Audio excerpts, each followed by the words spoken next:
This short video is part of a series designed to highlight how ServiceNow customers can start to identify process improvement opportunities using the process mining evaluation projects that have been made available in their instances as of the Xanadu release.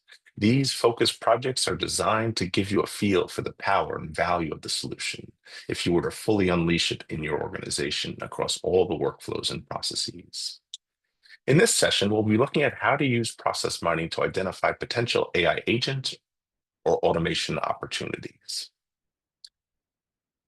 So you'll open up your instance, and what you'll do is you'll come to the workspaces list at the top of the screen.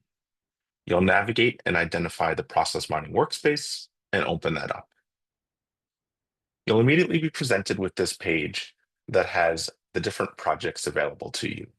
In Xanadu, you'll see that you have the evaluation project for incidents, and it's going to allow you to mine the last 7 days of closed incidents up to 3,600 records.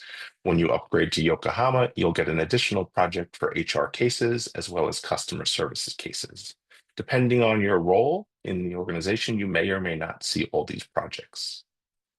To start doing our analysis, what we're going to do is you're going to go to your project. If it says new, you're going to need to mine it. To do that, you'll come in here and you'll hit the Mine Project button.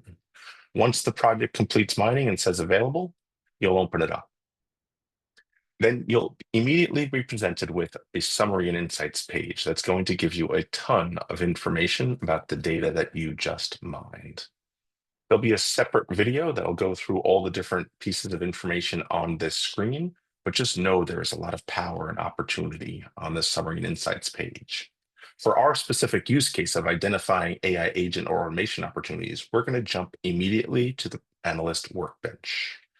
Once on the analyst workbench, you're going to come over here to the right-hand side, click on your model options button, and just expand the connections from about 20% to 50%.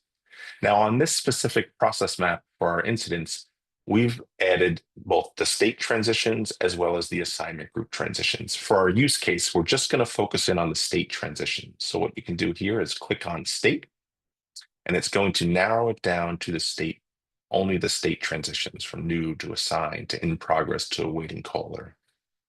If this is the first time that you've done this and you've clicked on the state button, you might get a little pop-up window that says the task has been scheduled to be mined. Whenever you see that pop-up box that a task has been scheduled on your behalf, come over here to the right-hand side of the screen, click on the clock, and you'll see the list of your scheduled tasks. You'll see the progress of it. When it reads complete, you can click on View Result.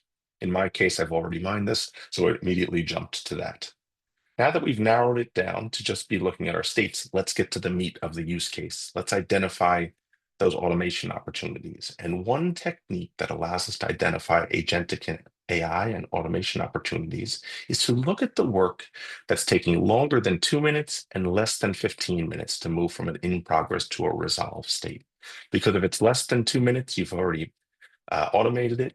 If it's longer than 2 minutes and less than 15, guess what? You have not automated it yet, but a human's not really doing a lot of heavy lifting there. So there's got to be some agentic AI opportunities in there as well as some automation opportunities. So let's do that. So we'll use our transition filters to come in here and say, state is in progress, and we only care about the first occurrence of that. And then we'll click the add next value and say, when the state is in progress, I want to find situations in which it's directly followed by the state of resolved. And I only care about the last time this piece of work or an incident touches the resolve state. Then we'll add our time constraints of 2 to 15 minutes. So the start will be step 1, that state of in progress. The end will be step 2, the state of resolved. And then we'll add our time constraint of 2 minutes as the minimum duration. And then we'll add 15 in here. You can make it 30, you can make it 31 if you want. It's really up to you. I like to use 2 to 15, and we say add constraint and hit apply. And again, at this moment, you might get that little task is mining behind the scenes. If you do, you'll go over and you'll pick that up from the clock on the right-hand side of the screen. So now what you'll see is the map's been narrowed down to 89 incidents that take longer than 2 minutes and less than 15 to go from the in progress to resolve state. We can see here some very specific statistics. A total of 11 hours for these 89 to move between these two steps. The median duration is 7 minutes. The average duration is 7 minutes. And then we can use the histogram here to see the distribution. So we can see 27 of these 89 were 3 to 6 minutes long, 22 were 6 minutes to 9 minutes long. Just a way to get a better understanding of this work that's could make good agentic AI opportunities. Now, how else would we dig into this? Well, we could use our breakdowns over here on the left-hand side of the screen to start slicing and dicing this work by assignment group or priority or category to see if there's any additional context there. For our use case of looking for agentic AI opportunities, we might want to narrow it down to just the incidents that came in via self-service and portal. Because if they came in via, let's say, a phone channel or an email channel, they might be things that a human has to be involved with. But if they're already coming in via self-service, it's a more streamlined path to making AI agents out of them. So now we've narrowed it down to those 60. And you would continue to iterate on the project this way if you wanted to.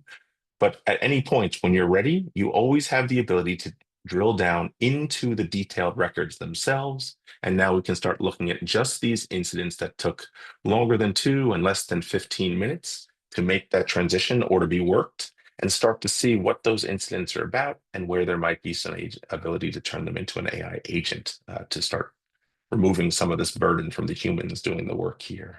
Now, we just drilled down into the records themselves. You'll also notice that I have this work notes analysis and this cluster analysis and this root cause analysis. Those are going to be grayed out on your instance.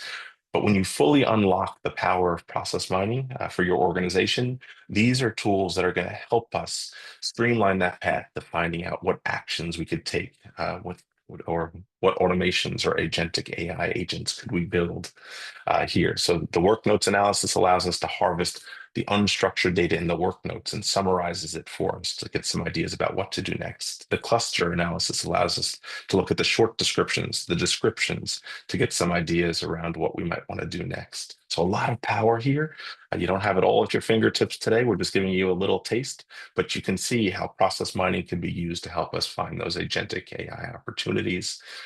We hope you'll go and try this on your own inside of your own instance and see what it finds for you. We're looking forward to hearing about what you find out. Happy mining, everyone.